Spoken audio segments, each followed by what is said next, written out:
निश्चित रूप से होनी चाहिए भाई। एक और बात मैं नौजवानों आपसे कहना चाहता हूं, ये सोशल मीडिया का दौर है। यहाँ पर जितने भी लोग बैठे हैं, जितने भी नौजवान साथी बैठे हैं, जिनके पास मोबाइल है और जिनकी फेसबुक पर, सोशल मीडिया पर जो एक्टिव हैं, वो एक बार हाथ खड़ा करें भाई जरा, जो सोशल मीडिया पर एक्टिव है। और जिनका फेसबुक के अलावा ट्विटर पर भी अकाउंट है जरा वो भी हाथ खड़े करो भाई। एक तो जिसका अकाउंट ट्विटर पर नहीं है वो अपना अकाउंट भी बनाओ भाई। और ट्विटर पर अकाउंट बनाते ही हम कल से ये प्रयास कर रहे हैं कि अगर किसी को उसको चलाने में प्रॉब्लम आए तो हम कल एक टीम भी यहाँ पर बैठाएंगे और ट्विटर पर रोजाना ट्वीट किया करो, प्रधानमंत्री को टैग करके शेम शेम लिखी होनी चाहिए हर ट्वीट पर। ये ध्यान कर लो नौजवानों, ये आपकी बहुत बड़ी जिम्मेदारी है। हर ट्वीट पर रोजाना सुबह उठते ही चाय पीने से पहले एक ट्वीट।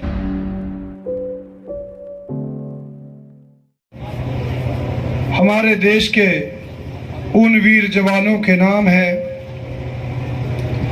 जिन्होंने इस देश की सेवा के लिए, सरहदों की सुरक्षा के लिए और हम सब लोग चैन से सो पाए,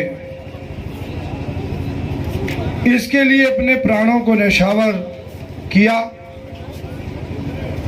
मैं नमन करता हूं उन सभी सैनिकों को जिन्होंने आज ही के दिन पुलवामा में शहादत को प्राप्त की है। साथ ही उन किसानों को जिन्होंने इस किसान आंदोलन के बीच में लगभग 250 के लगभग संख्या पहुंच चुकी है, उन किसानों की जिन्होंने इस देश के किसान और देश की किसानी को भविष्य में सुरक्षित रखने की लड़ाई में, इस किसान आंदोलन में अपनी शहादत दी है, उनको भी नमन करता हूं। यहाँ की व्यवस्थाओं के संबंध में सब आपके सहयोग से चल रही हैं और निरंतर चलती रहेंगी, लेकिन समय की जरूरत है कि हम सब इस सरकार की, जिस सरकार को बहुत लंबे समय के बाद बहुत बड़ी उम्मीदों के साथ हमने देश की कुर्सी सौंपी, तो उसका हिसाब किताब लगाना, सोचना, ये हम सब का भी कर्तव्य बन जाता है। और उसी कर्तव्य को लेकर के हम सब इस मंच के सामने, इस सड़क पर बैठे हैं। तो आज के दिन उस सरकार को अपनी उपस्थिति जरूर बताओ कि आज के दिन हमारे जवान पुलवामा में शहीद हुए, हमारे बेटे, हमारे भाई, और हम आज के दिन दिल्ली की सरहद और दिल्ली की चौखट पर इस रोड पर बैठे हैं। तो एक जोरदार उद्घोष हम सबका जरूर होना चाहिए दिल्ली की सरकार को बताने के लिए। सबसे निवेदन है मेरा, जो लोग भी इस आंदोलन में शामिल हैं और जहां पर वास्तव में हैं और आंदोलन में ही हैं, उनसे निवेदन है कि मुट्ठियां बंद करके, दोनों हाथ ऊपर करके आपने जोरदार उद्घोष करना है। कम से कम प्रधानमंत्री के कार्यालय तक तो आवाज जानी चाहिए भाई, हम किसानों की। तो जोरदार उद्घोष करना भाई, किसान एकता, किसान मजदूर एकता, काले कानून, काले कानून, तानाशाही नहीं चलेगी, ये मनमानी नहीं चलेगी।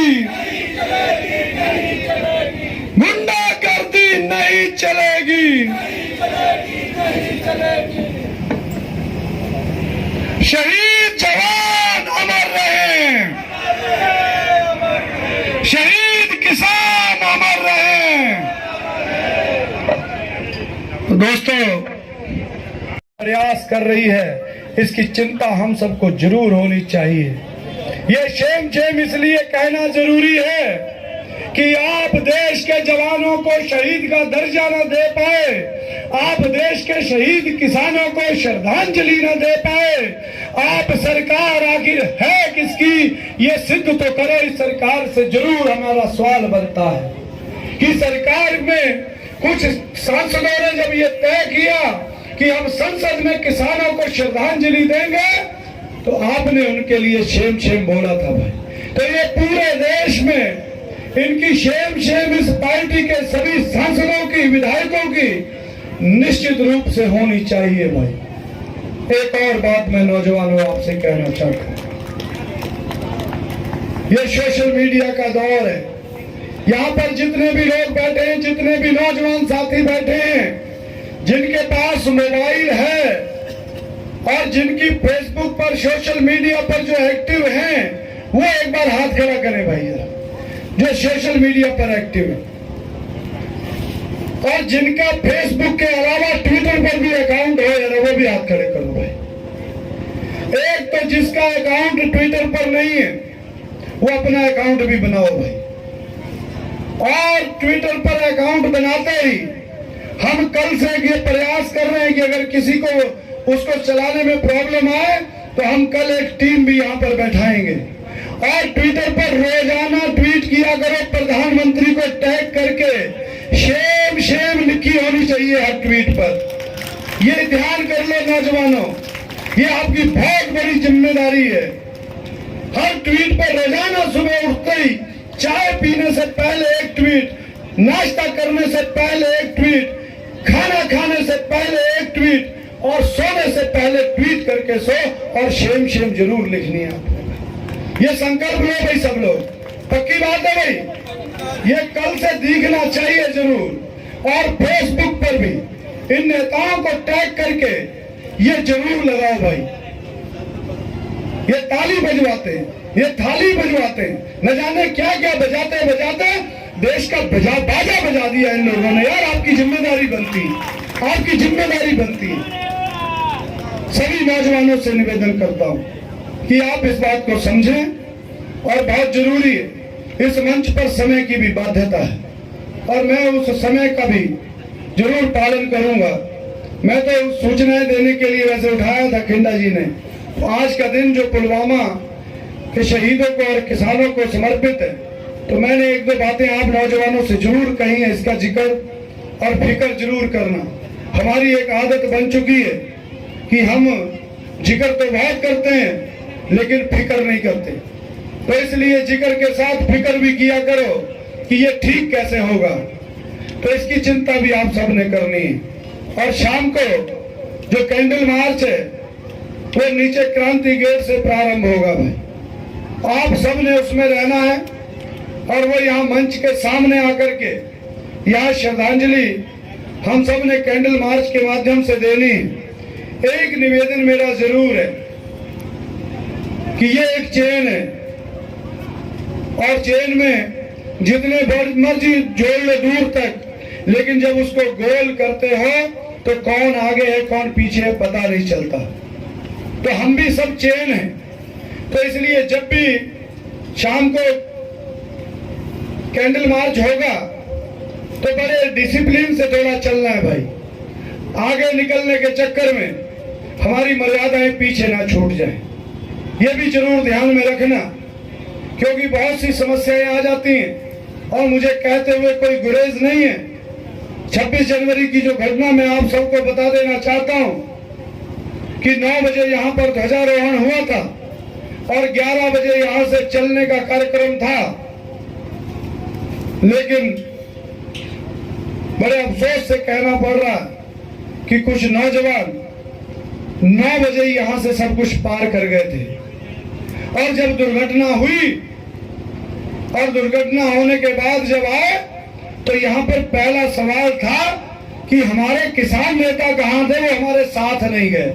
और अभी तुम तो यही छोड़ के चले गए उनको, उन्होंने तो 11 बजे आपको साथ में लेके चलना था। अब जब आप आगे गए, दुर्घटना हुई, तो फिर आप कह रहे हो कि किसान नेता कहाँ गए। तो जब आप साथ में लेकर के चलोगे तभी सब लोग साथ में चल पाएंगे। ये ध्यान रखना, ये आपकी जिम्मेदारी बनती है। और दुर्घटना के बाद में ये कहना, ये कहीं ना कहीं आपकी बुद्धि पर भी प्रश्न चिन्ह खड़ा करता है। इसलिए नौजवानों, मैं पहले भी कहता हूं, आप कितने समझदार हो जाओ, ये साधनों के दौर में, संसाधनों के दौर में आप बहुत समझदार हो, इसमें कोई दो राय वाली बात नहीं है। हमारे बुजुर्गों ने जो काम 10 घंटे में पूरा किया होगा, जो दूरी 10 घंटे में पूरी की होगी, वो आप आज 2 घंटे में पूरी कर सकते हो। इसमें कोई संदेह नहीं है, आपकी योग्यता पर कोई संदेह नहीं है। लेकिन ये ध्यान रखना, वो जो दूरी है, वो जो रास्ता है, वो आपके बड़ों ने देखा है। उस रास्ते पर कहाँ मोड़ आएगा, कहाँ अपने घूमना है, ये तो आपके बड़े ही बताएंगे ना भाई, ये तो वही बताएंगे। स्पीड आपकी ज्यादा हो सकती है, लेकिन अनुभव आपके बुजुर्गों से ज्यादा आपका नहीं हो सकता। और अनुभव का कोई शॉर्टकट नहीं है, हर चीज का शॉर्टकट है, अनुभव का कोई शॉर्टकट नहीं है। 40 साल की उम्र 40 साल पूरे करने पर ही पूरी होगी, 30 साल में 40 साल की उम्र पूरी नहीं हो सकती। ये ध्यान में रखा करो जरूर। इतना कुछ ही कहते हुए मैं अपनी वाणी को विराम देता हूं और आशा करता हूं कि सभी नौजवान इस आंदोलन की मर्यादाओं के अनुरूप अपना महत्वपूर्ण योगदान इस आंदोलन को देंगे। बहुत बहुत धन्यवाद। जय जवान, जय जवान, धन्यवाद। खबरों में बने रहने के लिए फोरम 4 को सब्सक्राइब करें और नोटिफिकेशन पाने के लिए बेल आइकन दबाएं।